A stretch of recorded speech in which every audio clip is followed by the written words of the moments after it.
Homelessness, affordable housing, and crimes like retail theft are high on the list of concerns for Californians these days, and downtown Sacramento is a place where these issues are very visible.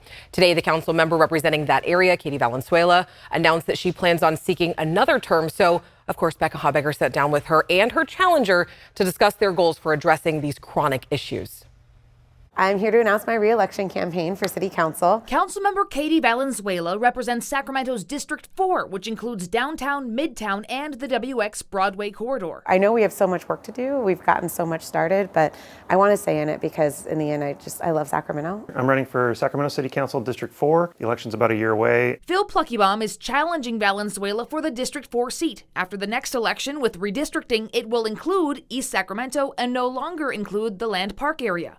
Pluckebaum works as a project manager at UC Davis Health and served for 8 years on the city's Planning and Design Commission. Hopefully the voters of District 4 will agree I'm a well-prepared and worthy candidate. I asked both candidates about homelessness solutions. Pluckebaum referenced the formal agreement the city and county entered into back in December to coordinate their efforts in addressing homelessness. From my point of view, the city's responsibility stops at the public health boundary, right? The city is not a public health entity and should be responsible for code enforcement, law enforcement, providing housing, but working with our partners in public health to provide those services that are needed for folks experiencing addiction, mental health crisis, and other ailments. Valenzuela mentioned the Miller Park Safe Ground site, which reopened earlier this month with trailers that had been previously used for quarantine housing during the pandemic. Since Miller Park reopened, in just a couple of short days, we had 18 people in those trailers over at Miller Park, 13 of which I think came straight from the WX corridor. The other 5 came from the central cities. So we're really finding that if we have options available for folks, our teams are learning how to work with businesses and work with these encampments to get people into services. What we're finding is we've actually almost quadrupled the successful exit rate for chronically unhoused people. Something about giving people a stable place to sleep, giving them that security, some meals, some basic sanitation. Those caseworkers are figuring out how to move them to the next step. ABC 10 has also been reporting on retail theft and other crimes that have caused businesses to shutter and people to feel concerned. Anytime we have folks, choosing to break the law, we need to have adequate law enforcement that's responsive and appropriate, able to respond timely and prosecute those crimes. I know that we're seeing retailers taking a hands-off approach to that kind of retail theft, and I understand why. As a city and as a society, we need to figure out how to establish those norms and boundaries again, and say that that kind of behavior is unacceptable and enforce appropriately. When we look at the driving forces behind these crimes, this is the things that work. Gun violence prevention, youth intervention, mental health services, substance abuse services.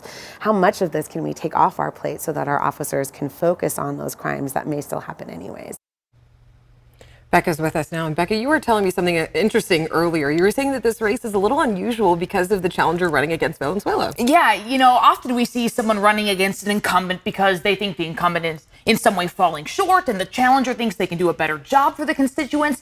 In this case, interestingly, Pluckebaum says he's been preparing for a city council run for about a decade and was planning to vie for Jeff Harris's seat once Harris retired from council. But with redistricting, Pluckebaum now finds himself living in Valenzuela's district. He says, in fact, I don't really view this as a race, the two of us against each other. I view this as both of us running at the same time in the same district, strong advocates for the community that, both have different points of view on different things. But I think 2 viable options that the voters should get to consider. So super kind of interesting. It's not as contentious as it is just kind of 2 different flavors of candidates that voters will get to know a lot more in the next year. Yeah, and a lot to consider. I mean, that's coming up in about a year. The 2024 primary elections are March 5th. Whew, this year's flying by. It sure is. All right.